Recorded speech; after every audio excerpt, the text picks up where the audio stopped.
Well, hello, friends. This is David Nuno. We call this TexAgs Rewind, and it is presented to you by T-Mobile. Go to T-Mobile.com/acrossamerica. Learn how to get value and coverage through T-Mobile. I use T-Mobile on my little iPhone here. It's great, and I look up great stats about A&M football, and we did a little bit of that on the show today. 22-22. We are now on number 18, as I learned English again. Tunmise Adeleye, a lot of promise there, a 5-star that people forgot about. We talked about him during the show with OB. Good times there. Matt Baker covers the University of Florida there in Tampa. He gave us thoughts on how they're going to look this year. A&M does get them at Kyle Field. We did a little Clemson talk as well. What's up with Dabo, right? Like, what's up with Clemson and the quarterback situation there with DJ? Not going to try his last name right now. Really not going to do it. But we talked about that. Are they a legit national championship contender this year if they get the quarterback play that they expect? We talked about that and recruiting country with Ryan Brauninger. Love me some Bronny here. Big-time weekend with the pool party. What's ahead? Who might commit here soon? We talked about that on TexAgs Rewind. OB, number 18 is? Well, first of all, if I had a factory that built defensive ends, I'd build Tunmise Adeleye. 6'4", 295, violent pass rusher. Looked good in the spring game. He looked really good. He gave Trey Zoon a little bit of trouble, and hopefully that means he's going to give a lot of people trouble. But I love the name, Tunmise Adeleye. Adeleye. Hey, he's a guy that I think people forget about, but like in the same kind of conversation we're talking about this recruiting class, like he is 5-star animal with the size and the speed and plays ferocious. 5-star guy, one of many. And, I think you're right because he redshirted last year. You almost forget that he was there. Yeah. But, he's big, he's powerful, he's quick off the ball. He's all on paper, he's everything you're looking for in a defensive end. Now, of course, now he's got to start showing it in a month that he can do it on the field and thereafter. But everything, he's one of those guys, he hadn't done it yet, but all the indicators are that not he only can be good, he can be really, really good. Yeah, the word is yet, and we fully expect that he's going to do that. The clip that Jimbo has been recruiting at since arriving here, and we forget a 5-star. That just shows you kind of like, oh, yeah, that's right. He's a 5-star, too. Oh, yeah. He didn't play because DeMarvin Leal was here. Yeah, an NFL, I think, going to be a stud in the NFL with the Steelers. He is a guy that I think will make an impact, I think, early for this team. Well, they're hoping so because we talked about earlier about the pass rush and how there are question marks there. And can they continue to have a strong pass rush? Well, a big part of that is going to depend on Tunmise Adeleye. I would think he's a guy. I'm not saying he has to go out there and get you 12 sacks, but, if he can go out and be a productive pass rusher, maybe half dozen, maybe, or somebody that's just going to be able to apply consistent pressure, that'll mean so much to this team. Now, again, they have a lot of guys that have the potential and have shown flashes that they could be that guy. Tunmise Adeleye is one of them. Yeah, to me, just look at his size. That picture right there kind of sums it up. His size, his strength, combine that with speed. And I think another thing going for him is the fact that everybody else on the line is pretty darn good too. So, like, who are you going to double? Oh, yeah. Well, absolutely. And if Tunmise Adeleye is as good as we think he is, and if McKinley Jackson's a different guy when he's not hurt, which he will be, and Walter Nolan and all the – you just said who you're going to double team, but on top of that, even more important, if you can get consistent – we all know if you can get consistent pressure with 4 guys and sometimes even 3, then you're dropping 7 or 8 in coverage, and then it really makes it difficult. So I think that defensive line is the key, especially the defensive ends to this defense. And if they can get that pass rush, they're just going to be maybe even a better defense than they were last year. And, again, Adeleye is a big part of that. I love that name. I wish my name was Rock Adeleye. So how would you assess his first, 6-7 months on the job? Yeah, I think you pretty much hit it on the head. There was a lot of enthusiasm around him early. I appreciated it because the coaching search was pretty low-key, drama-free. I mean, Going into the last game of the year against Florida State, everybody knew Billy Napier was going to be the guy. It was just a matter of when. So I appreciated that. I think fans kind of understood that he's a guy that fixes what they needed. Dan Mullen was not the most attention to detail guy. Napier is hyper focused on the details.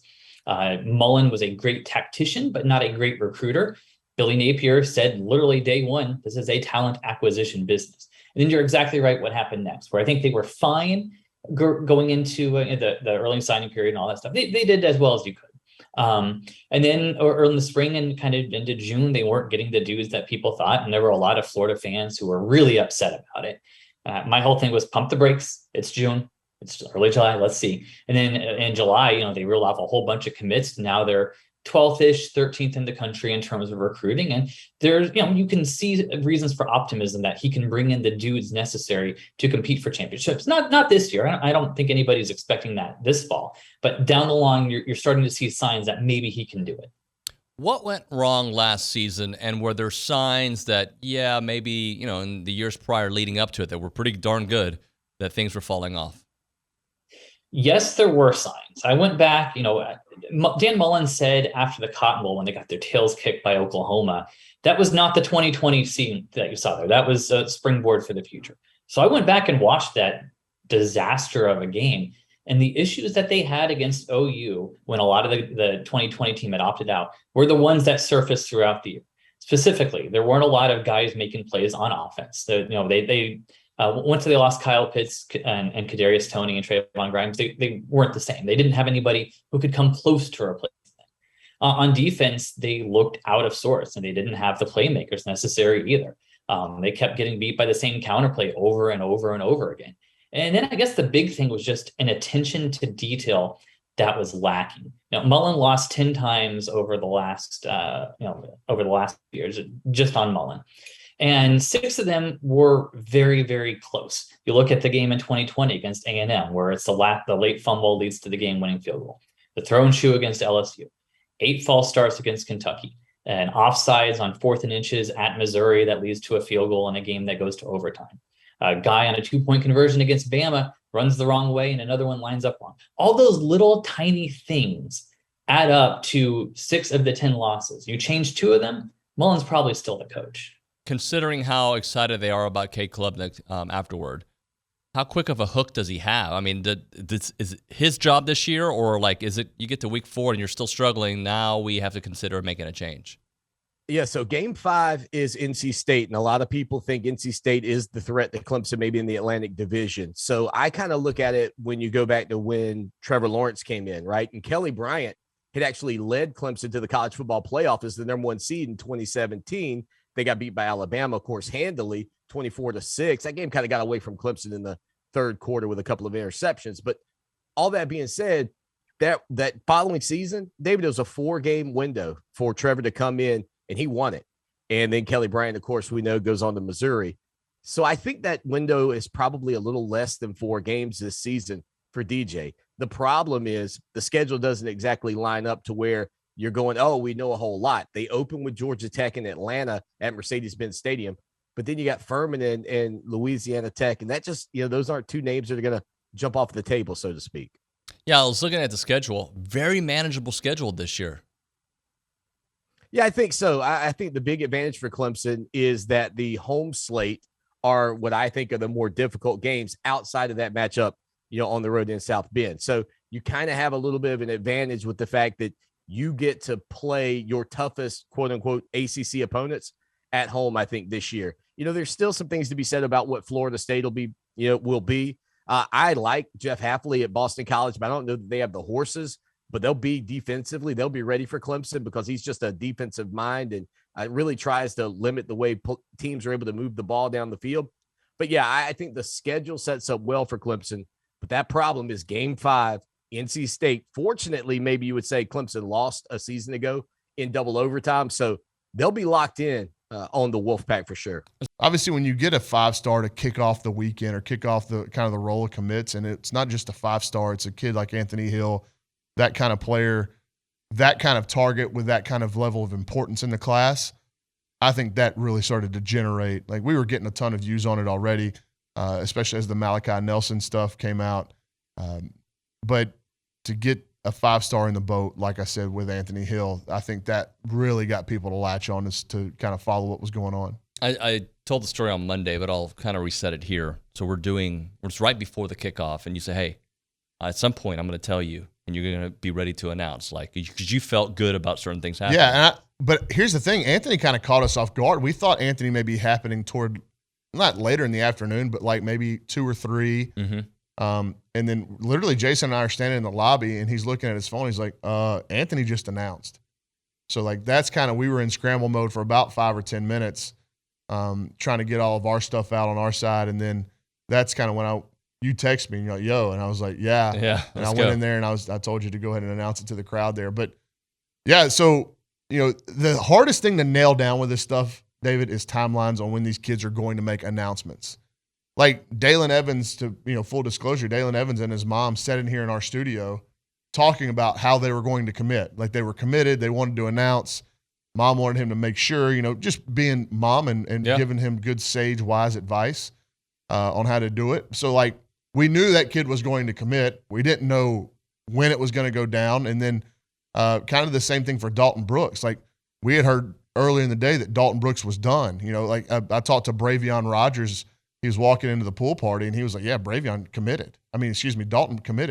So then at that point, you're like, okay, we know it's done. Like, when's he going to announce? And it's it's literally up to the kid when he wants to put it on Twitter or Instagram, whatever. So, like, that's the hard thing to nail down when they don't come out and say, big announcement at 2 p.m. Saturday, whatever.